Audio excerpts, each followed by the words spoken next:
Assalamualaikum warahmatullahi wabarakatuh. Selamat datang di channel Slamet Untung. Di sini tempatnya cerita-cerita horor dari kejadian nyata, kisah mistis, sampai yang bikin merinding sendiri pas malam hari. Jangan lupa klik subscribe dan nyalain loncengnya biar nggak ketinggalan cerita baru. Kalau udah siap, yuk langsung kita mulai ceritanya. Tahun 2015 di sebuah kecamatan padat di Tangerang Selatan, hidup seorang pria bernama Andra. Ia tinggal di gang sempit yang hanya muat satu motor lewat, di rumah petak 2 petak yang disewa bulanan.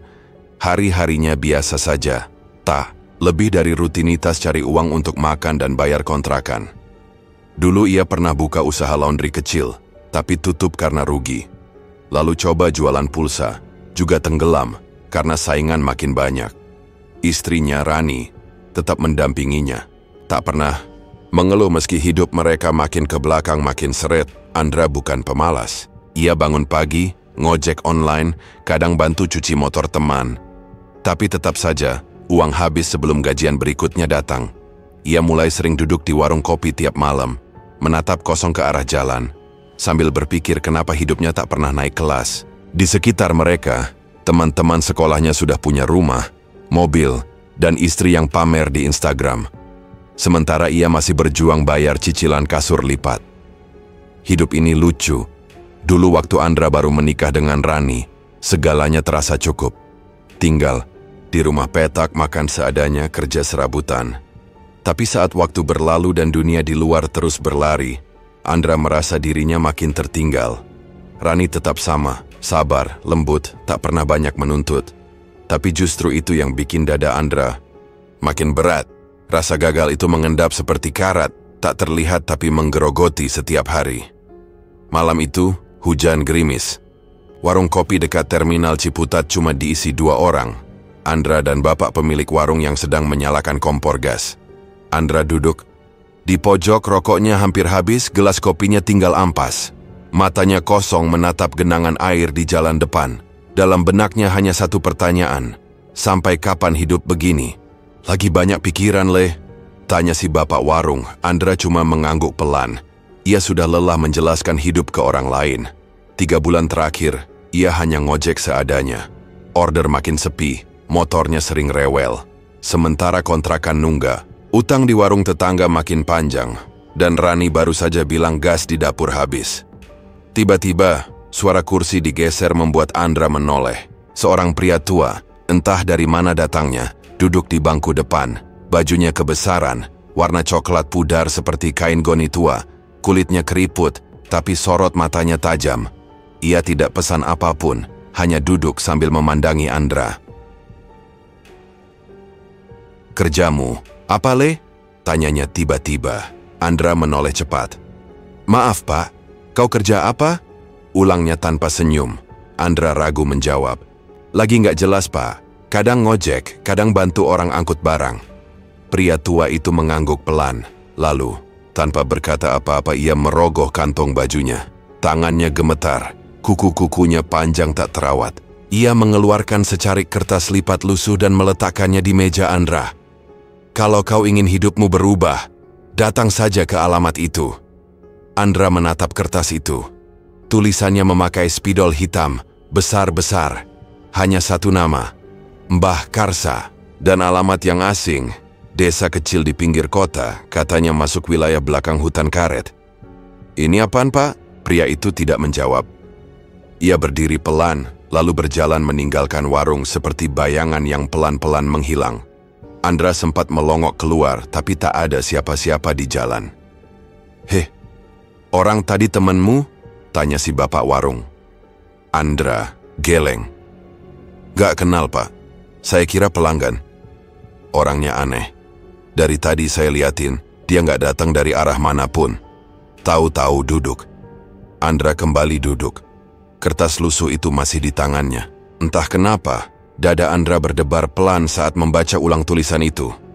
Mbah Karsa, Kampung Sira, belakang hutan karet, ujung selatan. Ia melipat kertas itu dan memasukkannya ke saku jaket. Sesampainya di rumah, Rani sudah tidur. Dapur gelap, hanya satu lilin kecil menyala di meja makan. Gas habis, makanan pun tak ada. Andra duduk di pinggir ranjang, membuka sepatunya pelan, lalu menatap istrinya. Perempuan itu tertidur memeluk bantal tipis. Rambutnya berantakan, napasnya pelan. Dan Andra merasa lebih kecil dari siapapun. Ia menghela napas panjang. Kertas dari pria tua itu terasa panas di sakunya. Ia berdiri, keluar ke teras, menyalakan rokok terakhirnya. Malam makin dingin tapi pikirannya terbakar. Ia tidak percaya hal mistis, tapi ia percaya satu hal, bahwa hidup ini tidak adil. Dan mungkin ada jalan yang tidak masuk akal, tapi bisa mengubah segalanya. Esok paginya, Andra berpura-pura pamit, mencari kerja. Rani hanya mengangguk dan tersenyum lelah. Ia naik motor bututnya, mengikuti petunjuk di kertas itu. Butuh waktu lebih dari 1 jam untuk sampai ke tempat yang dimaksud. Jalanannya makin sempit, dan akhirnya habis di depan hutan karet yang sunyi. Ada jalan setapak kecil di antara semak-semak, cukup untuk 1 orang jalan kaki. Andra mendorong, motornya perlahan masuk ke jalur itu. Pohon-pohon tinggi menutup langit, udara terasa berat. Tak ada suara burung, tak ada serangga. Hanya suara langkah kakinya di atas tanah basah. Beberapa menit kemudian, ia melihat rumah panggung kecil di bawah pohon tua. Atapnya dari seng berkarat, dindingnya dari papan rapuh. Di depannya duduk seorang kakek bertubuh ringkih. Kulitnya keriput seperti kulit ular tua. Tapi mata itu sama persis seperti pria di warung kopi semalam.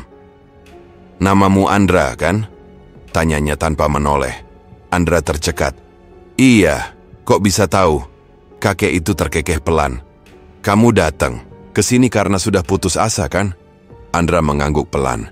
"Masuklah, kamu sudah memilih jalan ini sejak semalam," kata kakek itu sambil berdiri. Andra melangkah ragu, tapi kakinya seperti tidak bisa menolak. Di dalam rumah, bau dupa menyengat. Dinding penuh dengan kain hitam. Di pojok ruangan ada ranjang bambu kecil dengan kain putih yang tampak basah oleh sesuatu. Di atas meja, tersusun toples-toples berisi cairan keruh dan boneka-boneka dari jerami. Kakek itu duduk di dekat lilin, besar, lalu membuka satu kitab lusuh yang penuh gambar aneh. "Namaku Karsa." Orang memanggilku Mbah. Andra hanya menatapnya. Nafasnya pendek. Mulutnya kering. "Ada satu pesugihan yang cocok untukmu. Tapi ini bukan pesugihan biasa. Ini bukan janji kaya lewat bakar kemenyan atau tabur bunga. Ini melibatkan tubuh." Andra mengernyit. "Tubuh? Tubuh istrimu," kata Mbah Karsa tenang. "Kalau kau rela tubuhnya dipinjam, seminggu sekali, oleh makhluk gaib penunggu ranjang ini, kau akan kaya. Tapi ada syarat, jangan ganggu, jangan coba-coba ikut campur, dan jangan tatap dia malam Jumat." Andra tak bisa bicara, otaknya kosong. Mbah Karsa berdiri, lalu berjalan pelan menuju bilik belakang. Ia kembali membawa bungkusan kain hitam. "Ini ranjangnya. Kau taruh di kamar tidurmu. Letakkan di tempat dia biasa tidur. Dan mulai Jumat ini, dia akan datang." Andra berdiri kaku.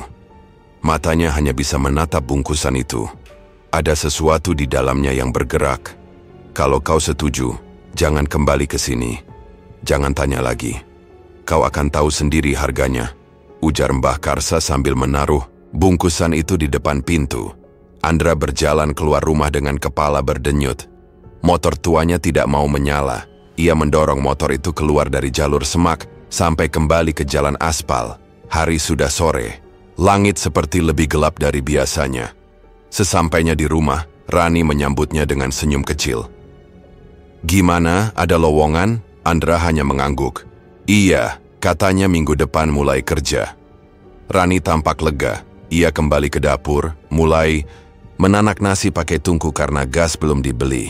Andra membawa bungkusan kain hitam itu ke kamar. Ia letakkan di sudut ruangan. Benda itu diam, tapi seolah mengawasinya. 3 hari setelah Andra membawa pulang bungkusan kain hitam dari rumah Mbah Karsa, kamar mereka berubah.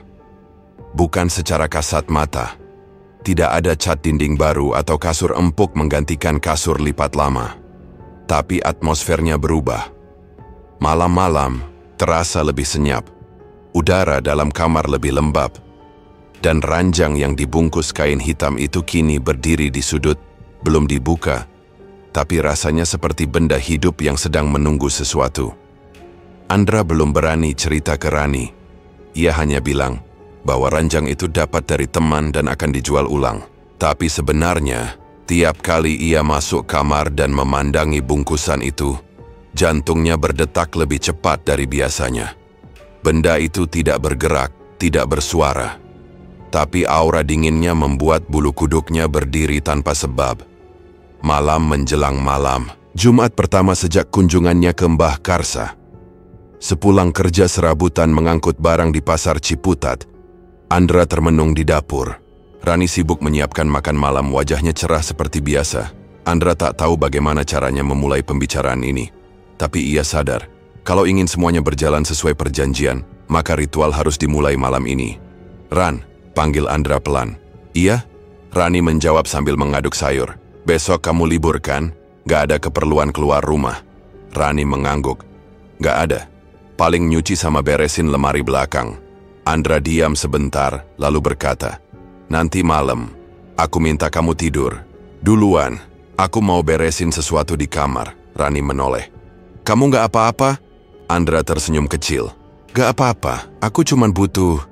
"Ya, sendiri bentar." Rani tidak banyak bertanya. Ia memang selalu begitu. Percaya tanpa desak, setia tanpa paksa. Dan justru itu yang membuat dada Andra semakin sesak malam itu. Setelah makan malam, Rani masuk. "Yuk kamar lebih awal." Andra menunggu di ruang tamu, menatap jam dinding yang terus berdetak. Pukul 10 malam, ia bangkit dan membuka kain hitam yang menyelimuti ranjang baru itu. Ranjang kayu tua dengan ukiran aneh di tiap sisi, penuh motif ular dan bunga mekar, warnanya gelap seperti bekas dibakar.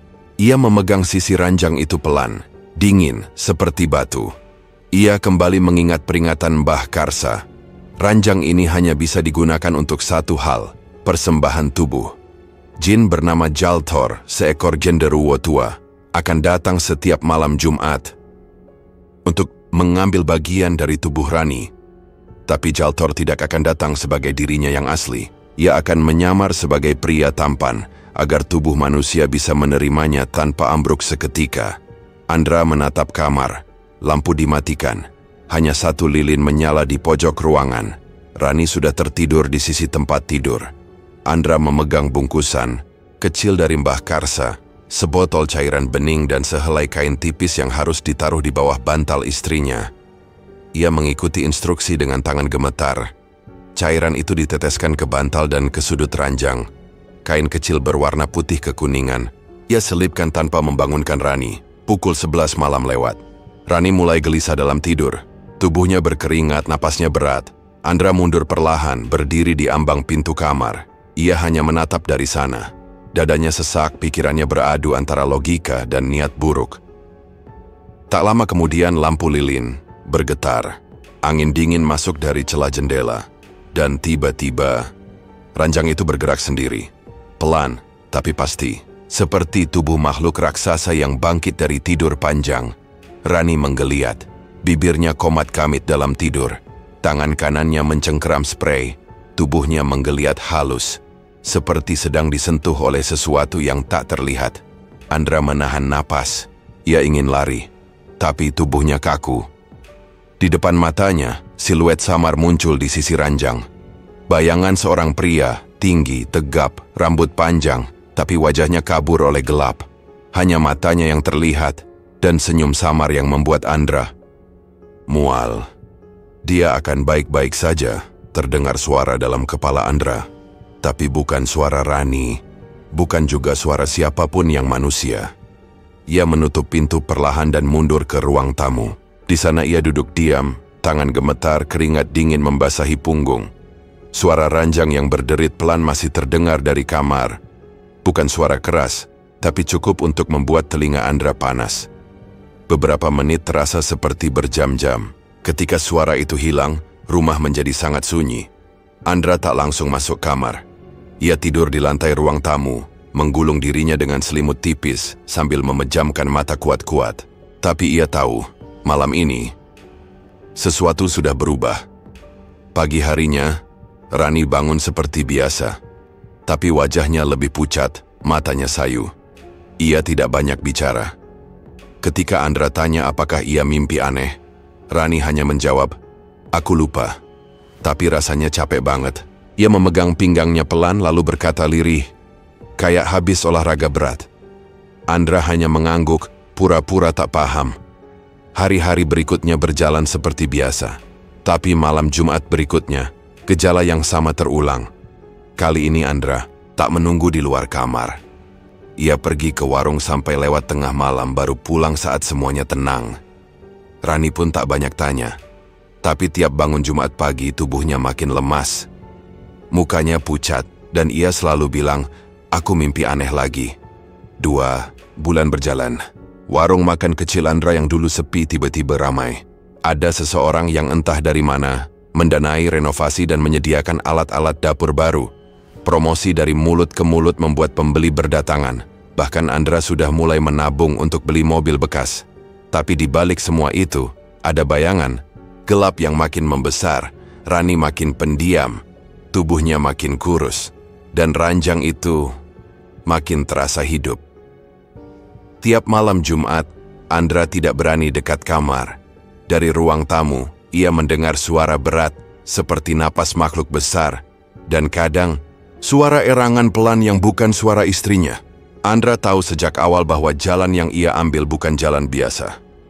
Tapi saat suara uang mulai berdenting di telinganya, semua rasa takut dan cemas perlahan berubah jadi rasa puas. Ia teringat kembali malam itu, malam ketika suara berat memanggilnya dari balik pintu kamar dan hampir menyeretnya masuk. Sejak malam itu, ia tak lagi berani tidur di kamar. Ia biarkan Rani tidur sendiri, dan setiap malam Jumat, ia menghilang entah kemana, pulang hanya setelah subuh. Dan benar saja, seperti yang dijanjikan Mbah Karsa, hidup mereka berubah cepat bahkan terlalu cepat. Dalam waktu seminggu, warung makan kecil milik Andra yang dulunya hanya laris di jam makan siang, tiba-tiba selalu penuh. Pelanggan datang silih berganti, banyak dari luar kota. Bahkan ada yang katanya datang setelah mimpi makan di tempat ini. Seorang pria parubaya mendekatinya dan menawarkan kerjasama modal, dengan syarat Andra tak usah repot mengurus bahan, baku. Toko bahan dan dapur siap antar langsung ke warung setiap pagi. Andra hanya mengangguk tanpa banyak tanya. Ia sadar, ini bukan kerja manusia biasa. 3 bulan kemudian, mereka pindah. Dari gang sempit di Ciputat, mereka menempati rumah 3 lantai yang berdiri mencolok di perumahan elit pinggiran kota.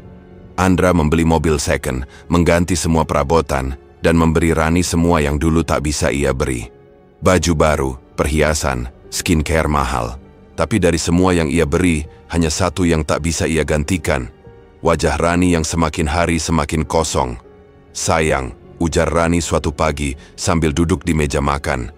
"Tadi malam aku mimpi aneh lagi." Andra sedang mengaduk kopi. Ia tak menjawab, hanya menoleh pelan. Dia datang lagi. Pria tinggi besar. Badannya penuh bulu. Mukanya samar tapi senyumnya aneh. Kayak manis tapi dingin. Dia peluk aku dari belakang. Andra duduk diam, pura-pura menyesap kopi padahal bibirnya kering. Rani memegang lengannya. Aku ngerasa itu bukan mimpi. Badanku pegal semua. Lihat, ini. Ia menggulung lengan bajunya. Di lengannya tampak lebam keunguan. Bentuknya seperti bekas jari besar. "Kamu jatuh kali waktu tidur," kata Andra cepat. Rani menggeleng. "Aku tidur nggak pindah-pindah. Tapi tiap Jumat, pasti aku bangun kayak habis dipaksa lari." Andra berdiri. Pura-pura tertawa. "Kamu stres. Nggak usah pikir aneh-aneh. Kita kan udah bahagia sekarang." Rani menatap Andra lama, seolah ingin mengatakan sesuatu, tapi akhirnya diam. Hari-hari berlalu, dan setiap Jumat pagi, keadaan Rani selalu sama. Tubuhnya lemas, wajahnya pucat, matanya sayu. Kadang ia muntah, kadang cuma duduk diam di pojok kamar, sambil mengusap perutnya. Pernah suatu pagi, ia berdiri di depan cermin, lalu berkata pelan, "Aku merasa bukan aku lagi." Andra yang baru masuk kamar pura-pura tak dengar. Malam Jumat berikutnya Andra tak pulang. Ia sengaja menginap di warung lantai 2 yang ia sewa sebagai tempat istirahat. Ia bawa kasur kecil dan tidur di sana. Di rumah, hanya Rani dan Ranjang, pesugihan yang menunggu. Ia tak sanggup dengar suara-suara itu lagi. Tak tahan melihat pintu kamar bergetar sendiri, atau bau amis yang muncul dari balik pintu. Tapi meski ia menjauh, suara itu tetap datang ke dalam mimpi. Jaltor, makhluk yang tak pernah sepenuhnya menampakkan diri, hadir dalam bentuk samar. Terkadang hanya wajah tampannya saja, tapi ada kalanya wujud aslinya muncul, tubuh besar hitam dengan bulu tebal, lidah panjang dan mata merah menyala. Dan suara beratnya selalu berkata, "Kau sudah kuberi, maka jangan pernah ambil kembali." Andra sering terbangun dengan keringat dingin lalu memandangi ponselnya. Jam 3 pagi. Jam itu terasa jadi waktu paling panjang sepanjang malam. Dan ketika subuh datang, ia pulang dalam diam, hanya untuk melihat istrinya duduk di meja makan tanpa berkata apa-apa, dengan wajah semakin tirus dan tangan yang makin gemetar. Puncaknya terjadi pada malam Jumat ke-14. Andra tak ke warung. Ia hanya duduk di teras lantai atas rumah mereka, memandangi langit. Bulan penuh malam itu. Angin berhembus pelan, tapi entah mengapa, malam itu terasa lebih sunyi. Suara jangkrik bahkan tidak terdengar. Rumah besar mereka yang biasanya terang, malam itu seperti menahan napas. Dari kamar di lantai 2 terdengar suara Ranjang berderak, tapi tak seperti biasanya yang pelan dan halus. Kali ini kasar, cepat, seperti tubuh besar yang menguasai ranjang sempit. Lalu suara lain terdengar. Rani menangis pelan, tapi bercampur erangan ganjil. Andra tak bergerak. Ia duduk diam, memejamkan, mata pura-pura tidak ada. Pagi harinya Rani ditemukan tidur dalam posisi aneh. Tubuhnya terlipat seperti habis dilempar. Di lehernya ada tanda merah panjang seperti cakar. Andra membangunkannya pelan, tapi Rani tidak langsung sadar. Ia hanya bergumam, "Dia makin lama makin berat. Aku takut. Tapi kenapa tubuhku nggak bisa nolak?" Hari itu Andra menyalakan televisi keras-keras. Ia tak ingin mendengar lagi suara istrinya. Beberapa hari kemudian, seorang ustaz datang menawarkan pengajian keliling ke rumah-rumah. Andra menolak dengan halus. Tapi malamnya, lilin-lilin di rumah tiba-tiba padam. Rani berdiri di depan jendela kamar sambil berkata, dia marah. Dia nggak suka suara doa. Andra makin yakin, Jaltor bukan cuma jin pengambil tubuh, ia makhluk yang tak suka diganggu. Dan ia sudah menjadikan rumah ini sebagai wilayah kekuasaannya. Pada malam Jumat ke-21, Rani tak lagi mengeluh. Ia hanya tidur lebih awal, tanpa bicara. Andra tahu, sesuatu dalam dirinya sudah mulai berubah. Ia bukan lagi Rani yang dulu, perempuan hangat yang suka tertawa saat memasak. Kini ia seperti wadah kosong. Kadang matanya kosong, kadang senyumnya melengkung aneh. Dan yang paling menakutkan, tiap malam Jumat tubuhnya bangun sendiri tepat pukul 11, lalu masuk kamar dan menutup pintu rapat-rapat. Andra merasa tak lagi punya pilihan. Ia sudah terlalu dalam. Dan makin jauh ia berjalan, makin sunyi suara hati kecilnya. Andra pernah berkata dalam hati, selama Rani masih di sisiku, semua ini akan terasa layak. Ia mengucapkannya waktu pertama kali pindah ke rumah megah mereka, saat Rani tersenyum di depan cermin besar kamar utama, memandangi dirinya sendiri, dalam das terbaru. Tapi seiring waktu, senyum itu menghilang. Bukan karena lelah atau bosan, tapi karena sosok Rani yang dulu, pelan-pelan seperti dicopot dari tubuhnya. Yang tersisa hanya wadah, yang tiap malam Jumat dipakai ulang oleh makhluk yang tak pernah ingin pergi. Awalnya Rani masih menyapa Andra dengan hangat. Masakannya tetap ia siapkan, bajunya tetap dicuci. Tapi wajahnya makin hampa. Kadang saat menyajikan makan, ia menatap kosong ke arah jendela. Pernah Andra memanggilnya 3 kali, baru ia tersadar. Maaf ya, katanya pelan. Aku sering ngelamun akhir-akhir ini. Tapi Andra tahu itu bukan sekadar lamunan. Malam-malam berikutnya mulai ganjil. Rani sering terbangun tengah malam. Tubuhnya basah oleh keringat. Matanya berkedip cepat, lalu mengigau pelan. Andra duduk di samping ranjang, mencoba membangunkannya. Tapi bibir Rani hanya bergumam satu kata berulang-ulang. Mas, Mas, Mas, Mas, siapa Ran?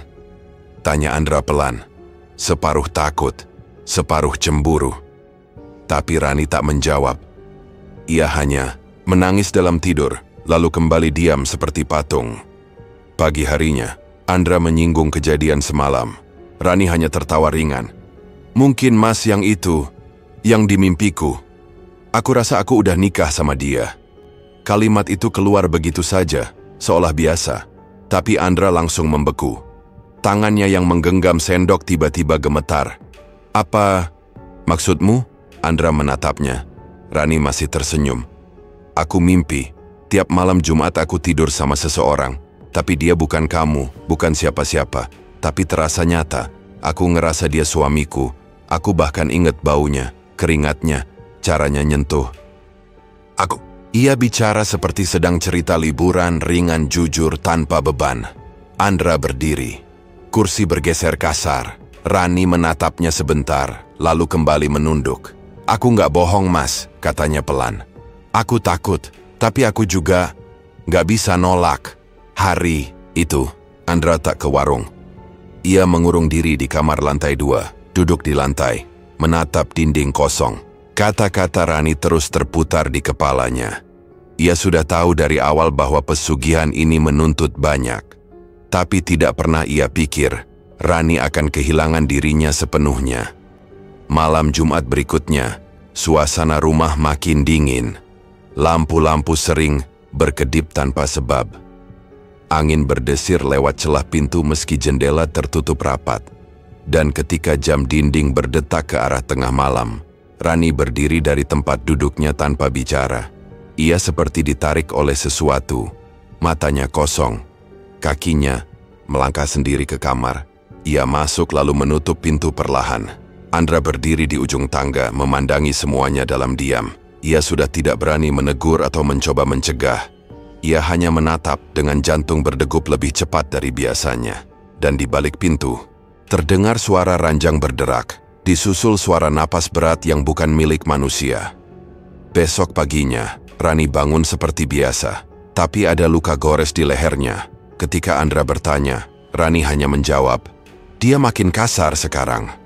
Andra memijat pelipisnya. "Ran, kamu sadar nggak apa yang terjadi? Ini semua udah nggak normal." Rani menatapnya, lalu tersenyum tipis. "Aku udah bukan istrimu lagi, Mas. Aku milik dia sekarang." Kalimat itu seperti tombak yang menusuk tepat di dada Andra. Ia mencoba memeluk Rani, tapi tubuh istrinya menegang, lalu mundur. "Jangan sentuh aku," katanya dingin. "Dia nggak suka kalau kamu sentuh aku. Dia bisa marah." Hari-hari setelah itu, Rani lebih sering diam. Ia duduk lama di depan jendela, memandangi halaman kosong. Kadang malam-malam ia berdiri di depan ranjang tanpa alasan. Kadang tersenyum sendiri, lalu menit berikutnya menangis tanpa suara. Andra pernah melihatnya membelai bantal kosong, lalu berbisik, "Makasih ya udah datang malam ini." Tapi tidak ada siapa-siapa di kamar itu. Hanya mereka berdua, dan ranjang tua hitam yang berdiri tegak seperti penjaga kuburan. Suatu malam, Andra coba bicara dengan Mbah Karsa lewat telepon. Tapi sinyal selalu hilang saat menyebut nama Rani. Lalu esok paginya, ponselnya mati total. Di layar, sebelum padam, sempat muncul pesan tak dikenal. "Jangan ganggu, milikku." Andra mulai merasa terperangkap. Kekayaannya makin besar, usahanya makin maju. Tapi di rumah, istrinya seperti mati perlahan. Ia sering bermimpi melihat tubuh Rani dipakai oleh sosok besar berbulu. Dan yang paling menyiksa di dalam mimpi itu, Rani tidak menolak. Ia bahkan terlihat menikmati. Puas dari ujung ruangan, Andra hanya bisa menonton. Tak mampu bicara, tak bisa bergerak. Ketika pagi datang, Andra menatap wajah Rani yang sedang tidur. Tapi di balik ketenangannya, Andra tahu Rani sudah bukan miliknya lagi. Ia hanya seperti boneka yang dikembalikan tiap pagi setelah digunakan semalaman. Pada malam Jumat ke-26, Andra mendengar suara baru dari dalam kamar. Bukan lagi erangan atau desahan, tapi suara tawa. Tawa berat, panjang, seperti berasal dari dada. Makhluk yang terlalu besar untuk disebut manusia. Lalu Rani ikut tertawa. Suaranya pelan, tapi cukup untuk membuat tubuh Andra membeku di balik pintu. Ia duduk diam di lantai menutup telinganya, berharap semuanya berhenti. Tapi suara itu tetap ada. Dan ketika subuh tiba, kamar kembali sepi. Rani keluar seperti biasa, memakai daster biru, rambut terurai, mata merah.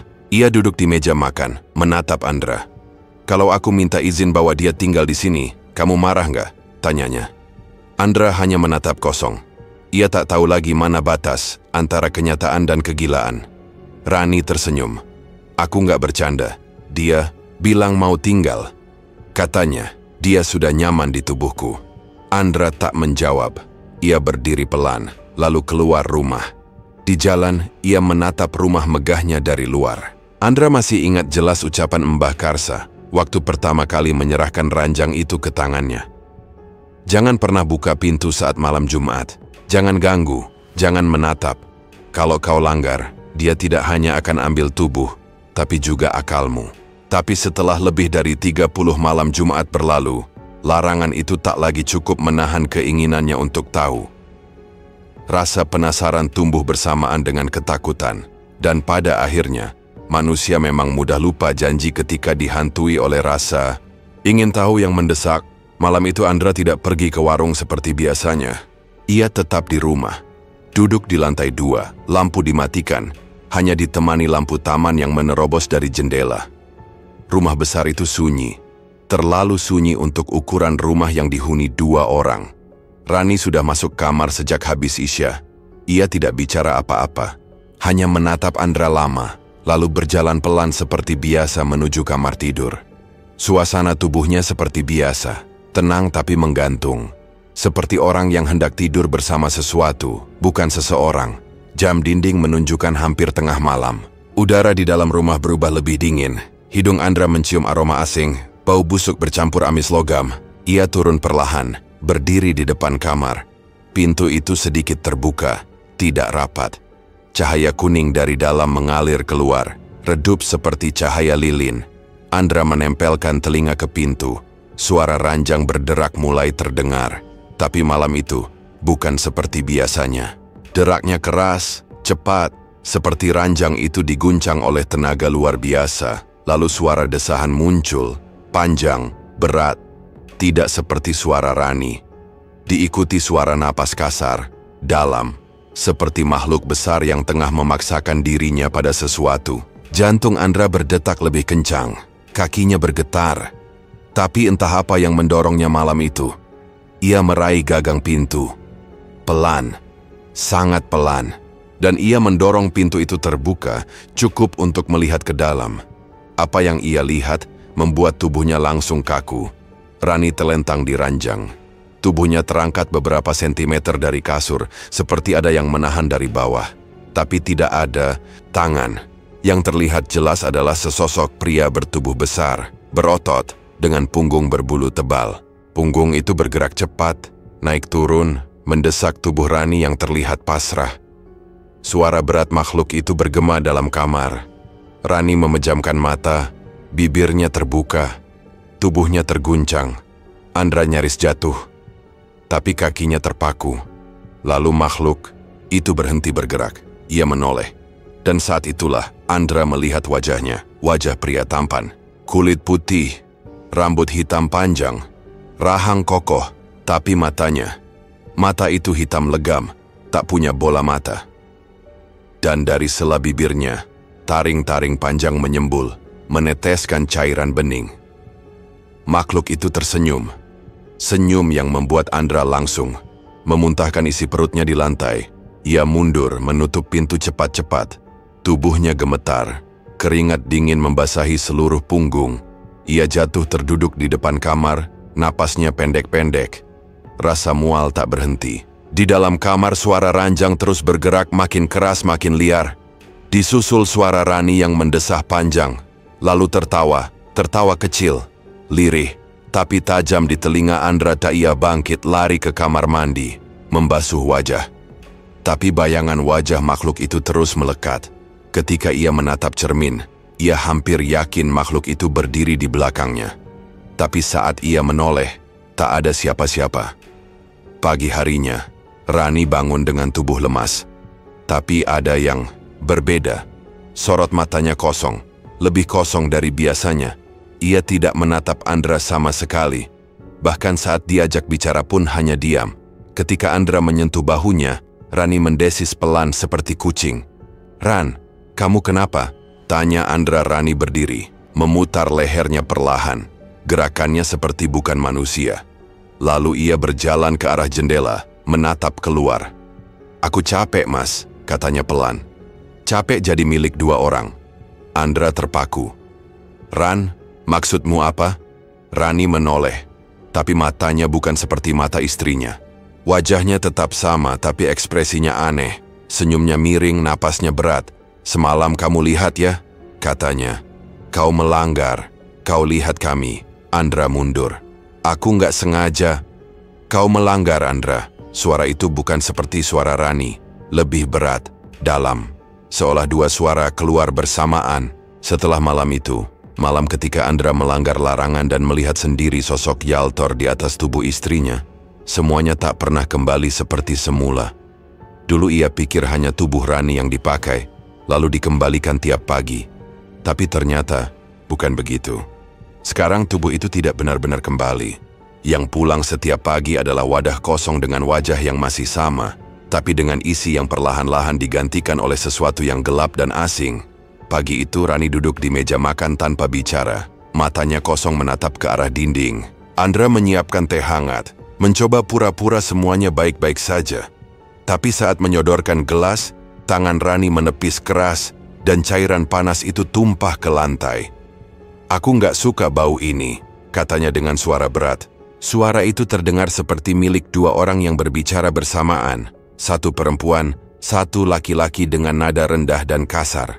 Andra terpaku. "Kamu kenapa, Ran?" Rani menatapnya. Tapi yang dilihat Andra bukanlah istrinya. Pandangan itu tajam, dingin dan menusuk seperti binatang yang terganggu saat sedang mengincar mangsanya. "Jangan sok manis kalau sebenarnya hatimu jijik," gumam Rani pelan. Andra mundur setapak. "Aku cuma pengen bantu. Kamu kelihatan gak sehat." "Justru sekarang aku sehat," jawab Rani sambil tersenyum miring. "Dia membuat tubuhku hidup. Lebih hidup daripada saat kau menyentuhku dengan cinta palsu itu." Andra tidak menjawab. Ia hanya duduk kembali, menatap punggung Rani yang membelakanginya.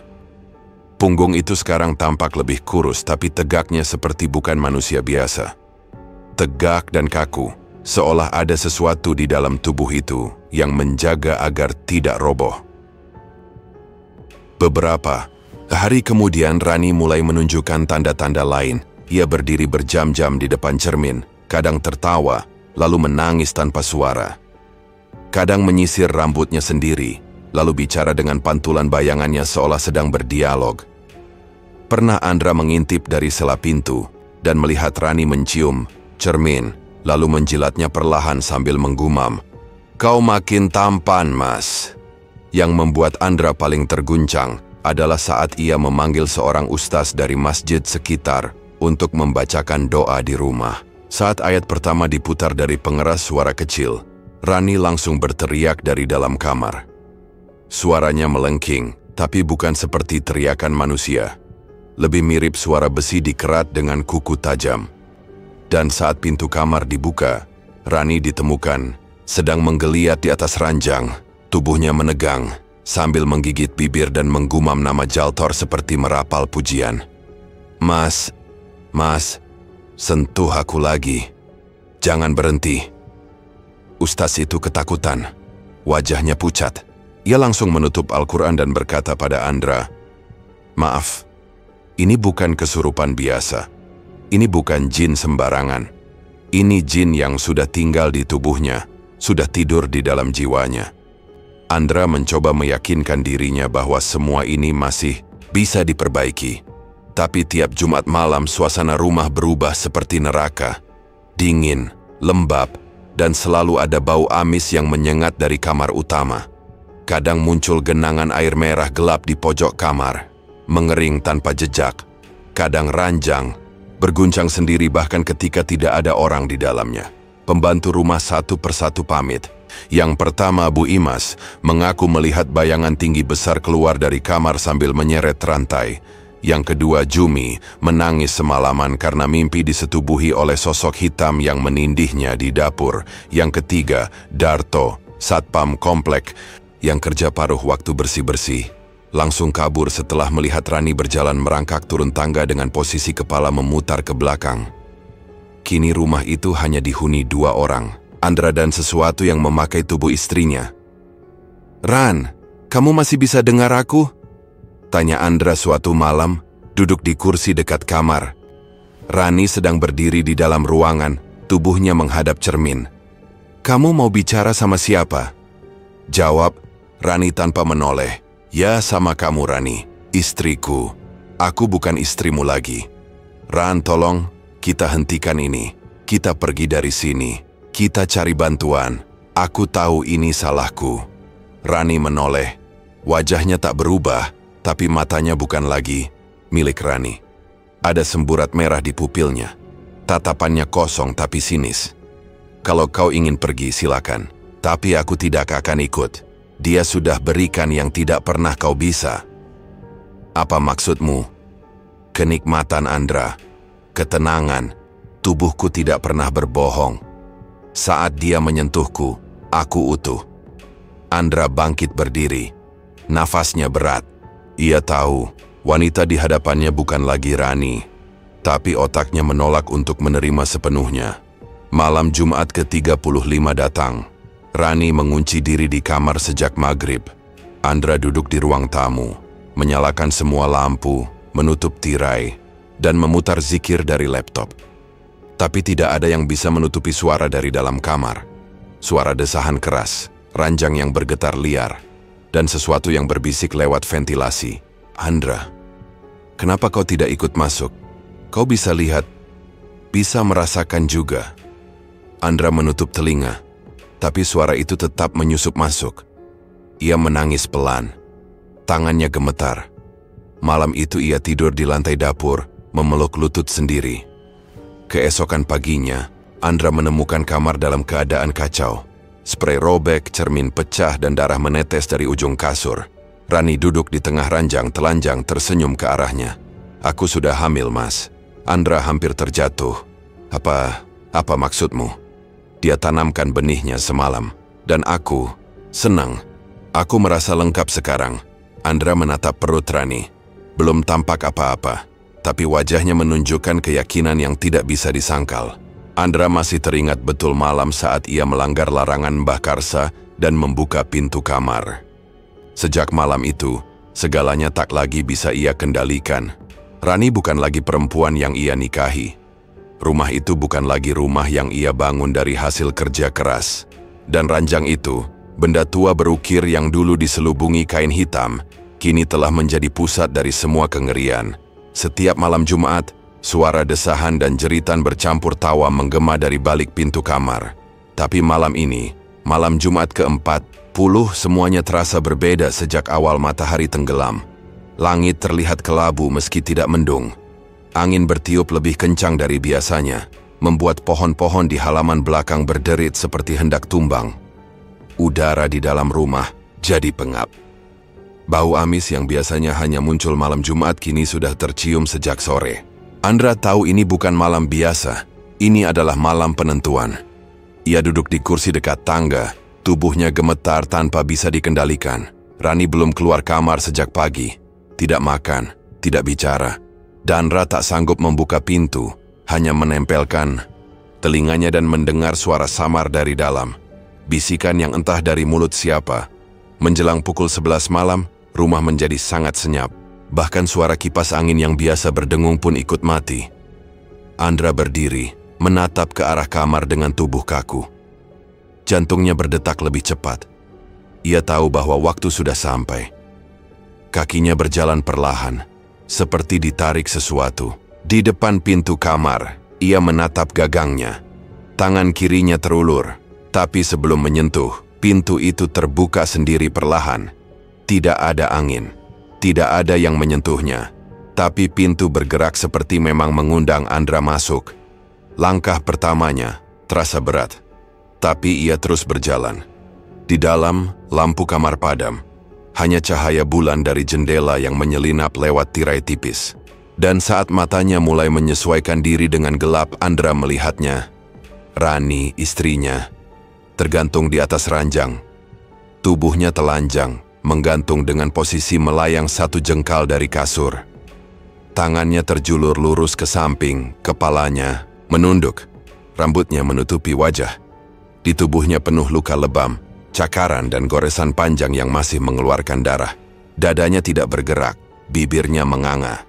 Andra memanggilnya pelan, "Rani." Tidak ada jawaban, tapi sesuatu di dalam kamar bergerak. Ranjang itu berguncang perlahan. Dari bawah sprei, muncul gelembung-gelembung kecil seperti air mendidih. Andra mundur setapak, tapi pandangannya tertahan oleh tulisan di dinding yang ditorehkan dengan darah segar. "Kau melihat yang tak boleh kau lihat, sekarang giliranmu." Andra berteriak. Ia ingin lari, tapi kakinya membeku di tempat. Ranjang itu makin berguncang, suara berat muncul dari bawah kasur, seperti suara dengusan binatang besar yang menahan napas lama. Tiba-tiba, dari sela sprei muncul 1 tangan hitam, besar, berbulu, dengan kuku panjang melengkung seperti sabit. Tangan itu mencengkeram pergelangan kaki Andra. Ia menjerit keras, tubuhnya terangkat seketika lalu terbanting ke lantai. Ia mencoba merangkak mundur, tapi tangan lain muncul dan mencengkeram lehernya dari belakang. Suara ranjang makin keras, dan dari bawahnya muncul makhluk besar dengan tubuh hitam berkilat. Wajahnya samar tapi matanya merah membara. "Sekarang kau yang tidur di sini." Suara makhluk itu bergema langsung di telinga Andra. Seperti bukan suara biasa, tapi gema dari dalam otak. Andra menendang, menjerit, menggeliat, tapi tubuhnya diseret ke atas ranjang. Rani masih tergantung, tidak bergerak, tapi tiba-tiba matanya terbuka, kosong tapi mengarah langsung ke Andra. Ia tersenyum. Samar, senyum yang dulu Andra cintai, tapi kini terasa seperti senyum orang mati. "Terlambat, Mas. Dia lebih lembut dari kau," bisik Rani dengan suara lirih dan pelan, sebelum tubuhnya ambruk jatuh ke ranjang dengan bunyi keras. Andra hampir gila. Ia menutup mata. Tapi tubuhnya sudah dililit tangan-tangan hitam dari segala arah. Dari bawah kasur, dari balik bantal, dari ujung ranjang. Semua tangan mencengkeram tubuhnya, menariknya perlahan masuk ke dalam ranjang seperti lubang yang menganga. Ranjang itu seolah hidup, bernafas, bergemuruh, menelan apa saja yang melanggar batasnya. Andra sempat memekik, "Tolong," tapi suaranya tertelan oleh dengusan panjang dari makhluk yang kini duduk di atas dadanya. Mata merahnya menatap lurus, lalu bibirnya menyeringai. "Kau sudah diberi waktu, Andra." Tapi manusia rakus tak pernah tahu cukup. Tubuh Andra ditarik masuk ke dalam sprei. Sprei itu bukan lagi kain, melainkan seperti lumpur hidup yang lengket dan menyedot. Suara tulangnya patah satu persatu menggema dalam kamar. Jari-jari hitam itu masih terus muncul, memegangi tubuhnya seperti ingin merobek, tapi juga menahannya untuk tetap utuh saat ditelan. Dan akhirnya ranjang itu berhenti berguncang. Sunyi kembali memenuhi kamar. Rani sudah tidak di sana. Tubuhnya menghilang. Darah di dinding masih basah, mengalir pelan ke lantai. Tapi tak ada suara, tak ada napas. Tak ada siapapun. Rumah itu menjadi sunyi, terlalu sunyi. Pagi harinya, rumah besar di ujung blok itu masih tertutup rapat. Tak ada yang keluar. Tetangga mengira pasangan suami istri itu sedang bepergian. Tapi malam berikutnya, warga sekitar mulai mencium bau busuk dari celah ventilasi. Dan saat malam Jumat tiba, terdengar suara ranjang yang berguncang sendiri dari lantai 2. Diikuti suara tertawa pelan dan desahan panjang yang seolah berasal dari 2 suara, lelaki dan perempuan, bersatu dalam irama yang tak suci. Dan sejak malam itu, tak ada yang tahu kemana tubuh Andra pergi. Rumah megah di ujung blok itu dulunya jadi simbol kesuksesan. Dindingnya mengkilap, gerbangnya tinggi, dan lampu-lampu taman di sekeliling rumah selalu menyala terang. Setiap orang yang lewat depan rumah Andra pasti akan menoleh 2 kali. Tapi, sekarang rumah 3 lantai itu berdiri dalam diam. Tak ada suara, tak ada cahaya. Hanya bayangan hitam yang menyelinap lewat tirai kusam. Dan dingin yang menggigit meski matahari terik sekalipun. Sejak malam Jumat ke-40 itu, rumah tersebut benar-benar ditinggalkan. Tak ada suara langkah, tak ada motor terparkir di garasi, tak ada pintu terbuka. Warga sekitar tidak tahu pasti apa yang terjadi. Mereka hanya tahu pasangan itu tak pernah terlihat lagi.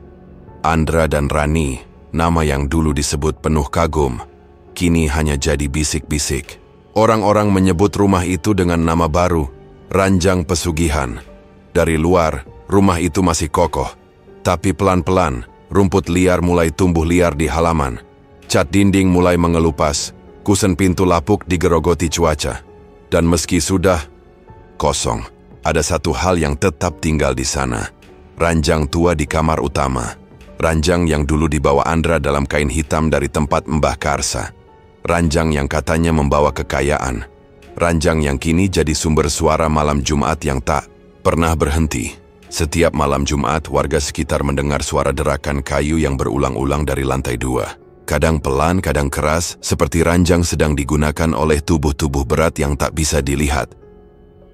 Disusul oleh rintihan, bukan 1, tapi 2. Laki-laki dan perempuan saling mengisi. Kadang terdengar tawa, kadang tangis, kadang suara, seperti cakaran yang menggaruk dinding kamar. Suara itu tak pernah bisa dijelaskan, tapi semua orang tahu, mereka tidak ingin tahu lebih banyak. Pak Waryo, satpam kompleks, pernah bercerita sambil menahan napas. Saya jaga malam, lewat depan rumah itu. Lampu balkon atas nyala. Saya lihat sosok tinggi, duduk di kursi rotan. Merokok, tapi asapnya tebal hitam kayak dibakar kain. Pas saya lihat ke mukanya, dia senyum, Pak. Senyum lebar banget. Tapi matanya, hitam gak punya bola mata. Saya langsung balik badan, gak mau noleh lagi. Cerita serupa datang dari Bu Partina, ibu yang sering menyapu jalan depan rumah. Ia bilang pernah dengar suara perempuan menangis lirih dari balik pagar rumah itu. Suaranya pelan sekali, seperti bisikan yang dibawa angin. Aku cuman ingin tidur, sama suamiku. Bukan sama iblis. Kata-kata itu terus terngiang di kepala Bu Partina sampai berminggu-minggu. Sejak itu ia tak pernah lagi lewat depan rumah megah itu kalau hari sudah mulai gelap. Bahkan siang pun ia memilih memutar jalan. Bau amisnya kadang nyium sampai luar padahal nggak ada siapa-siapa katanya. Kayak darah tapi basi. Anehnya rumah itu tidak pernah dijual, tidak pernah ditawar, tidak ada yang berani menyentuhnya. Bahkan petugas kelurahan pun pernah datang untuk mendata. Tapi saat mereka masuk halaman, satu orang mendadak pingsan. Dan satu lagi mimisan tanpa sebab. Mereka keluar dengan wajah pucat dan tak pernah kembali. Warga setempat akhirnya menutup pagar rumah dengan papan triplek. Tapi itu tidak menghentikan suara-suara. Malam Jumat tetap datang setiap minggu, dan ranjang itu tetap hidup. Kadang, beberapa anak muda nekat ingin membuktikan cerita. Pernah sekelompok remaja mencoba masuk malam hari. Mereka hanya bertahan 5 menit. Saat keluar, satu dari mereka menangis keras sambil terus teriak, "Jangan sentuh aku, jangan sentuh aku lagi." Tubuhnya penuh luka cakaran, padahal tak ada satupun benda tajam di dalam rumah. Dari luar, rumah itu biasa saja. Tapi siapapun yang pernah masuk, tahu bahwa suasana di dalam berbeda. Udara di ruang tamu lebih dingin dari luar. Lantai rumah bergetar halus tiap malam Jumat. Dan di ujung tangga, kadang terlihat bayangan hitam berdiri. Diam saja, menatap ke bawah. Sebagian orang mengatakan ranjang itu adalah pintu. Bukan ke surga, bukan ke neraka, tapi ke ruang di antara keduanya. Tempat makhluk seperti Jaltor tinggal dan memburu tubuh manusia untuk ditunggangi. Mereka tidak makan daging, mereka tidak minum darah, tapi mereka menghisap keinginan. Dan begitu seseorang tergoda, tak ada jalan kembali. Konon, tubuh Andra tidak pernah ditemukan, bahkan tulang atau pakaiannya. Yang tertinggal hanya bercak darah kering di lantai kamar dan spray ranjang yang basah meski tak pernah digunakan lagi. Di sudut kamar, seseorang pernah melihat foto pernikahan Andra dan Rani tergantung miring, retak di tengah, tepat di antara wajah mereka berdua. Dan di bagian kaca yang pecah, ada noda hitam yang tak bisa dibersihkan. Dari waktu ke waktu, rumah itu tetap berdiri. Jadi peringatan bagi siapapun yang lewat.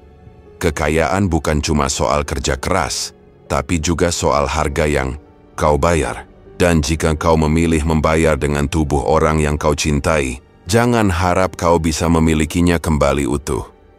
Dan setiap malam Jumat, dari kamar utama lantai 2, suara ranjang itu kembali terdengar. Berderak pelan, lalu makin keras. Rintihan mulai terdengar. Kadang panjang, kadang seperti tertahan. Lalu, tawa. Tawa berat, laki-laki. Disusul dengan bisikan perempuan yang lirih, menyayat, seolah ia masih terjebak di antara sadar dan lupa. Aku cuma ingin tidur sama suamiku, bukan sama iblis. Dan rumah itu akan tetap di sana, menunggu nama baru, menunggu ranjang itu kembali dipakai. Cerita pun berakhir, semoga kalian suka dan bisa ambil pelajaran dari setiap kisah yang ada. Kalau kalian punya cerita horor pribadi atau kejadian mistis di sekitar kalian, tulis di kolom komentar. Siapa tahu bisa kami angkat jadi video selanjutnya. Jangan lupa like, share, dan subscribe biar channel ini terus berkembang. Sampai jumpa di cerita berikutnya. Wassalamualaikum warahmatullahi wabarakatuh.